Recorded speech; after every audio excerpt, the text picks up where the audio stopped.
lambda is 15 kilometers.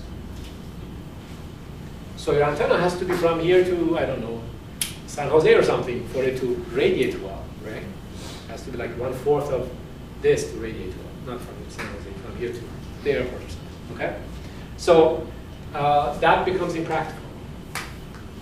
So for any low frequency signal that we would like to transmit, the size of the antenna becomes prohibitively large if we apply the signal directly to the antenna.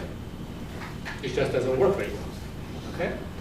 If the antenna is not, let's say, lambda over 4 in dimension, but lambda over 1,000 in dimension, then it will not be an antenna, it becomes an inductor. Okay? So it will not radiate very well. Is that clear? So what this says is, for transmission of a signal, we have to have a high enough frequency here that allows a reasonable size for this antenna. Right? The reasonable size is something like this, about this, right? The frequency that we have here has to be high enough to translate to a reasonable lambda, and that lambda is something that the antenna can create. And that says that I cannot take an audio signal and apply it directly to an antenna. I can't even do it with a video signal. The video signal has a frequency of 5 megahertz, which is not that bad. Okay, the antenna might be this big, right? But the problem is not this. The problem is that the video signal has also components at 1 megahertz, 500 kilohertz, 100 kilohertz. So if the antenna is good here, it may not be very good here. So you get a severe distortion in the frequency response of the antenna when you have such a broadband signal applied to it. So even for a video signal, we cannot do that. All right, so the conclusion of coming from this observation is that the frequency reaching the antenna in a transmitter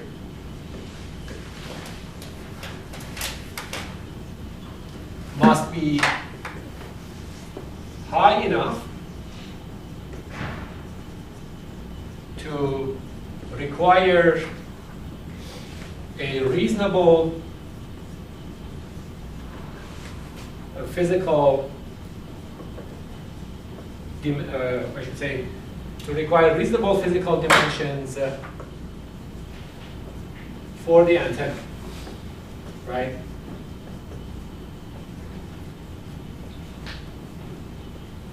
Okay, you might be interested to know that under the sea, in water, high frequencies don't propagate very well.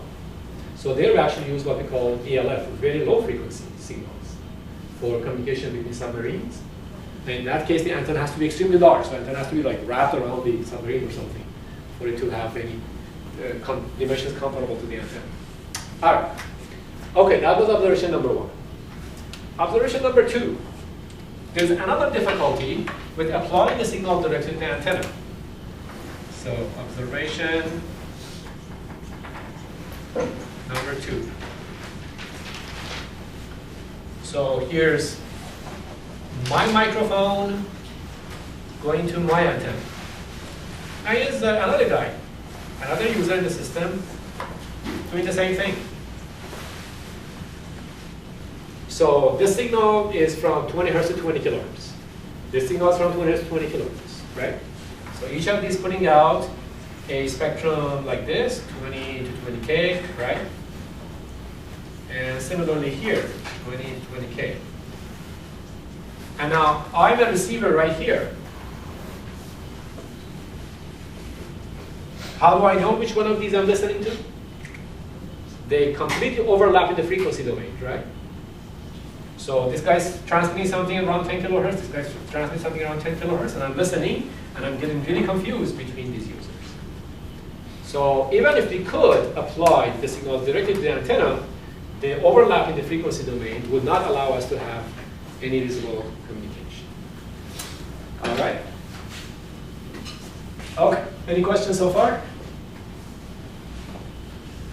So, what this says is that we need to insert some sort of block between that microphone and the antenna that translates the spectrum to higher frequencies.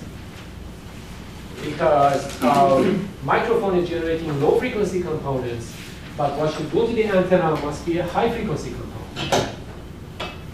here's the microphone, and that brings us to the concept of modulation. So here's the microphone, and here's the antenna. So the signal spectrum generated by the microphone is near 0. The signal that should go to the antenna should be at very high frequencies, here. So for example, 1 gigahertz. Right? So there should be some sort of circuitry in there that takes this signal around 0 frequency and translates it, shifts it up in frequency to 1 gigahertz. And such a circuit is called a modulator. Also known as an up converter.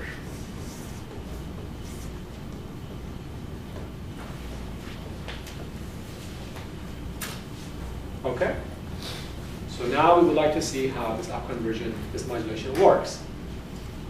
We see that without modulation, we simply could not do anything. Okay, all right. So how do we do that exactly? Well, maybe what I can do is first pick a sinusoid at 1 gigahertz. So here's a sinusoid, a cosine of omega t plus phi. So omega is 2 pi times 1 gigahertz, as an example, right? It's a simple sinusoid. Right now, the sinusoid has a constant amplitude, constant frequency, constant phase. So it knows nothing about our signal. It knows nothing about the signal coming out of the microphone. In other words, this signal, this cosine carries no information. Okay? But maybe what I can do is try to impress, modulate the signal coming from the microphone upon this carrier, upon the sinusoid. On its amplitude, or its frequency, or its phase. And that's what we call modulation. So we say impress the voice signal on the amplitude,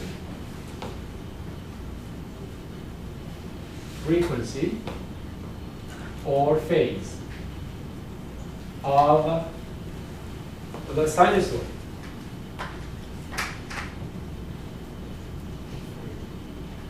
And there are two terms that we will be using from now on. This sinusoid will be called the carrier because it carries our information. And the information coming out of the microphone is called the baseband signal. Baseband to indicate that it's close to 0 frequency.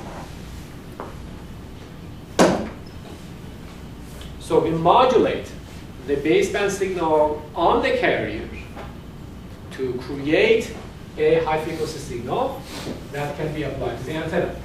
And then it can go off through the air. Whether we modulate the amplitude or the frequency or the phase depends on the application and so on. We might choose one of them. All right? So depending on which one we choose, we end up with what we call amplitude modulation, frequency modulation, or phase modulation. For example, you know that the AM/FM radio in your car has AM. If you press the AM button, or FM if you press the FM button. Your radio doesn't have PM. PM is not using broadcast radio. It's using some other applications. Okay, but that's the basic idea. All right. Any questions so far? Okay, now, how do we exactly write out these equations anyway? So let's say that I will model this signal, the baseband signal by xdB of t in the time domain. Okay, this is the time domain, it's the frequency domain. And I would like to write mathematical equations for AM, FM, and PM. So I say, well, if it's AM, it just means that I will maybe replace this A with my baseband signal. So my voice signal goes in place of A, and then the rest of the stuff doesn't change. Right? Maybe that's what I should do. So now what I see is that I have a cosine, but the amplitude of the cosine is varying with my signal. So if my signal looks like this, the baseband signal, the voice signal, right? After modulation, what we have is something like this.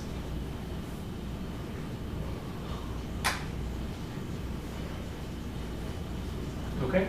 It's the original carrier, that's the 1 gigahertz carrier. And on top of that one carrier, we have modulated this amplitudes.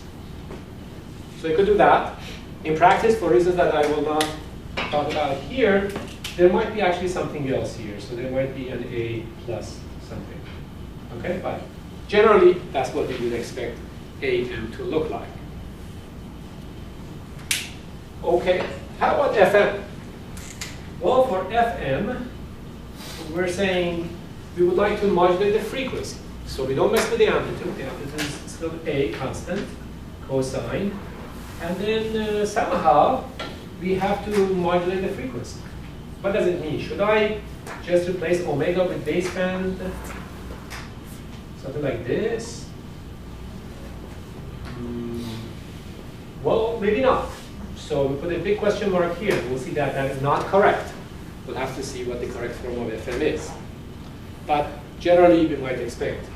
So what does an FM waveform look like? Well, the FM, the carrier frequency is going up and down, right? I'm modulating the carrier frequency. So what this means is that sometimes I have a high frequency, sometimes I have a low frequency. Sometimes I have high frequency, sometimes a low frequency, right? That's what FM should look like. And what we see is that the amplitude doesn't change because A is always constant. It's just the frequency. Okay, and then for phase, we might expect that we are replacing the phase with our baseband signal. So maybe we have omega t plus x BB of t. Right? I replace phi with the baseband signal. The baseband signal now modulates the phase of the signal, the phase of the carrier. All right, well, quick test. What is the unit of xdB of t? This one here. The signal coming out of the microphone, electrical signal, what's the unit? Volts, right? The unit is volts, right? It's a voltage quantity. Okay, what's the unit of omega t? The unit of omega t is radians, right? Argument of the cosine, the unit is radians. So we can't add radians to volts, right? So something is wrong. So in practice, we need a coefficient here to get the dimensions right. And that coefficient is called the modulation index. Not a big deal for you, but just so that you know. There's a coefficient there. Okay. So in this lecture and in this lab, we will focus on FM. So we need to understand that equation a little better, see what the correct form of an FM waveform is anyway, and then try to understand how we can implement a frequency modulator.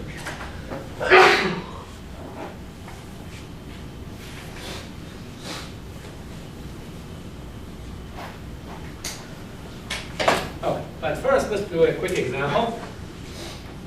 So, example, I have a frequency modulator, okay? I don't know what it's like inside, but just I know it's a frequency modulator. And I apply to it a time domain waveform like this. So what does the output look like? The output in the time domain, well, let's say when you have low frequency. We have high frequency, low frequency, high frequency. Right? Okay. Do we know any circuit that can do this? You apply low voltage, you get a low frequency. You apply a high voltage, you get a high frequency. A VCO. So a VCO is a frequency modulator, right? So this can be realized as a VCO. So that's pretty cool. A VCO is exactly a frequency modulator, and we can use it as such.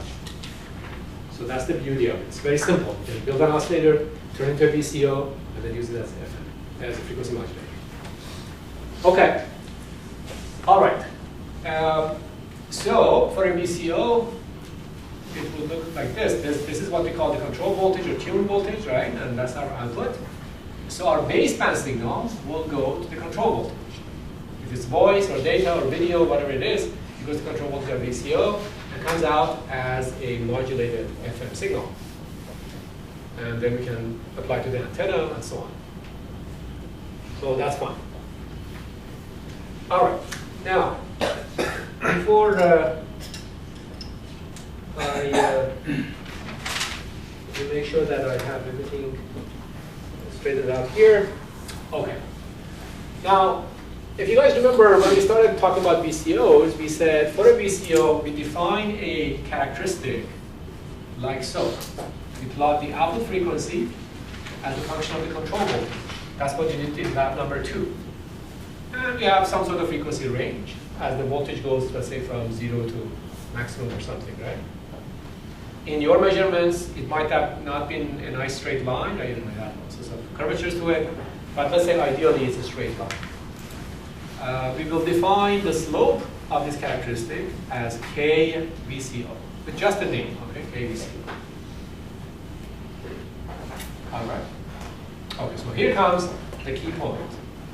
The frequency modulated waveform in the time domain is not this expression. Okay? So in this environment, or in this environment, the output, if you want to call it XRF of t, is equal to A cosine of omega t plus KVCO integral of the control voltage, or XBB of t, is they're the same, Vt. That is the definition of FM. There is some reason behind this. If we dig deep, we understand why there should be an integral here and all that. But that's something for graduate courses, so we don't talk about it here. Okay? So my point is that even though intuitively you might think that this is just FM because you replace the omega with the baseband signal, it's not entirely true, and that's how it should look like to create FM. So that means that if I know my baseband signal, I know my output, and I have everything I need to know. But one interesting question is, if I know the spectrum of the baseband signal, so let's say it's voice from 20 Hz to 20 kilohertz, what does the spectrum of this output look like? It's not that straightforward, because this is all nice and linear up to here, but then suddenly we take cosine. So if you take cosine of something, it's a nonlinear operation, so who knows what happens to the signal and the spectrum and so on. So we have to distinguish among 4 cases if you're analyzing the signal to determine its spectrum, right, in the frequency domain. What does it look like around here? Right? If I give this to my VCO, my voice, what does it look like here? Is this the same shape as this? Or is it different? Is it bigger, smaller, wider, narrower, and so on, right? So here are the cases that we consider. Periodic XBB or random XBB. Of course, in a real transmitter, we are dealing with random signals, not periodic signals. But sometimes it's easier to analyze with periodic signals than random signals. And then, for each of these, we may have a small XBB or a large XBB. And we'll see later what we mean by small and large. So we have a total of 4 cases.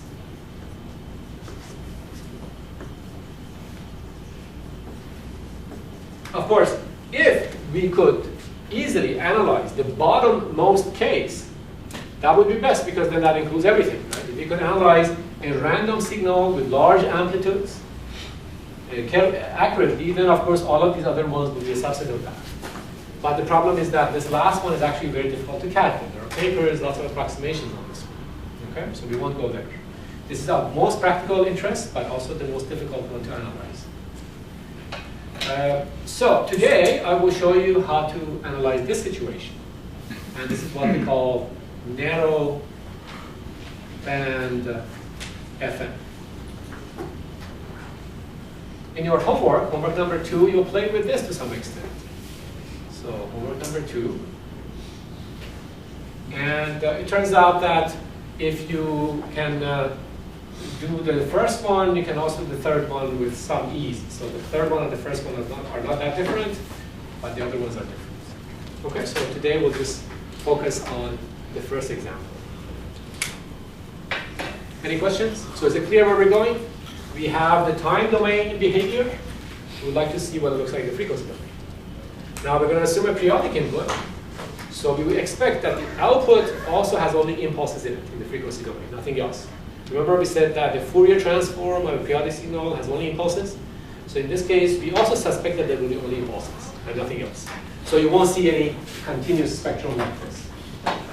So let's go ahead and do that. That's necessary because without that, we won't be able to do homework number 2. So I have to go through it here to show you the mechanics of this computation.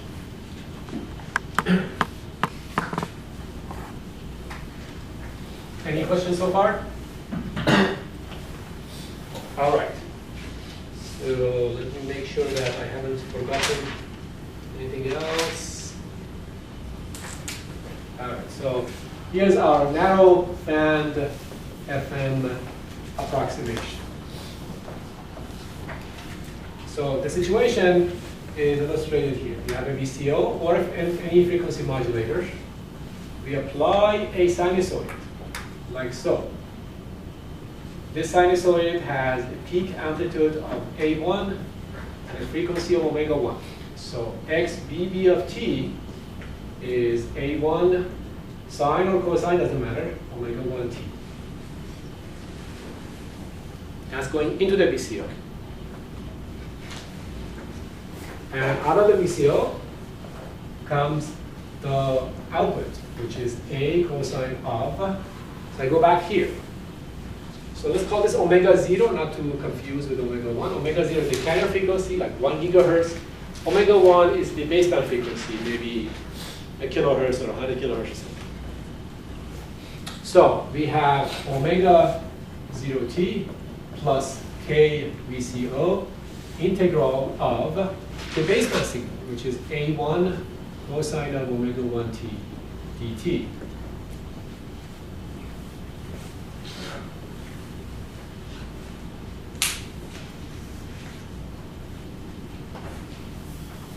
Any questions so far? Okay. So this is a special case. The input is periodic. Periodic is PB of t. The input is also small. We will see why we have to pick A1 to be smaller to simplify the analysis, okay, in a minute. And our objective is to simplify this to the extent we can and then decipher its frequency content. All right, so let's just expand this. That should be easy. We write it as A cosine of omega 0t, k, and cosine of the second term. So k VCO integral of A1 cosine of omega 1t dt. And then minus a sine of omega 0t and sine of the second term, sine of k VCO integral of A1 cosine of omega 1t dt. Well, I should have actually taken the integral first, but it doesn't matter. So we also know that this is just A1 over omega 1 sine of omega 1t.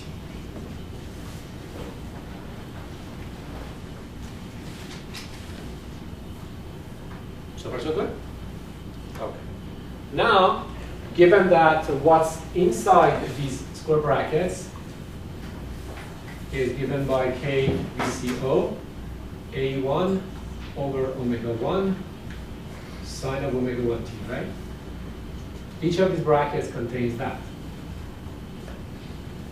So the approximation I will make is that this whole term is much less than 1 radian.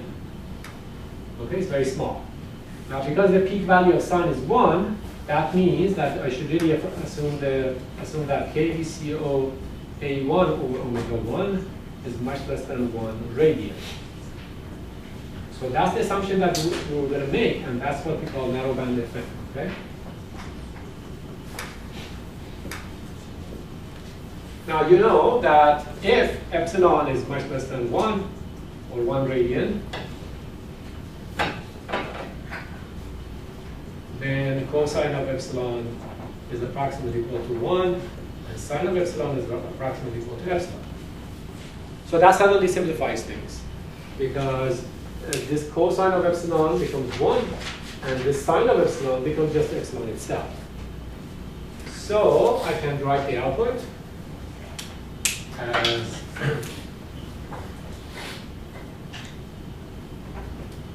a cosine of omega 0 t approximately equal to a cosine of omega 0 t minus a sine of omega 0 t.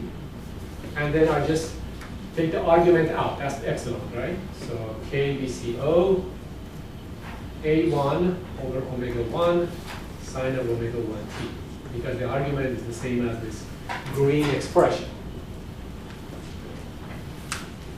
We're almost done. So what do we do now? Well, the first one is okay, just the cosine. We can easily find the spectrum, Fourier transform. The second one is the product of two sines. So I have to convert it to the sum of two sinusoids, right? So we'll write this as a cosine of omega 0 t minus a times a1 over omega 1 KVCO, a1 over omega 1.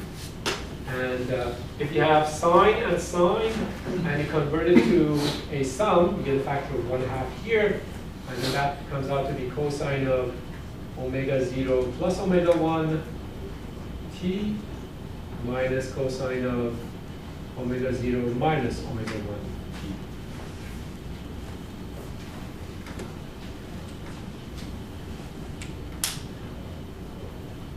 Is that okay?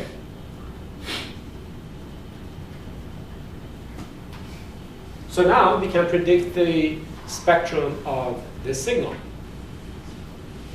The signal consists of only 3 cosines, so that should not be that hard, right? So let's erase this side of the board and see what we can get from there.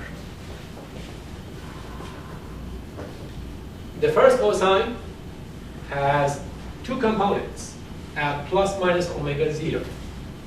2 impulses, right?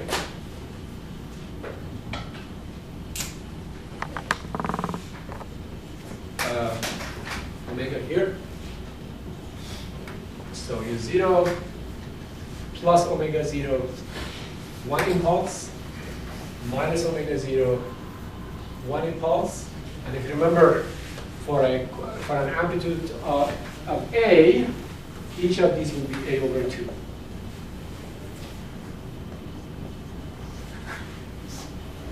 So that is what we call the carrier, right? That is the carrier we started with. Before modulation, that's all we had. If x to the is 0, if this is 0, that's all we have, a cosine of omega 0 t, and that's why we have that. Okay, so that's the spectrum of the carrier itself. Now, how about this guy, cosine of omega 0 plus omega 1? So it's omega 1 above omega 0, right? This much above omega 0. And omega 1 is a baseband signal. So it doesn't have very high frequency, right? So omega 0 might be a gigahertz, omega 1 might be a megahertz or something. So that comes out to be a component right here. And it's located at omega 0 plus omega 1. And its value is given by A, KVCO, A1 over omega 1 times 1/2 and another times 1/2. Because remember that 1/2 that we have here? That also takes another 1/2. So it's K, A, KVCO, A1 over omega 1 times 1/4. And on this side as well. So for everything you have on that side, you have something on this side too.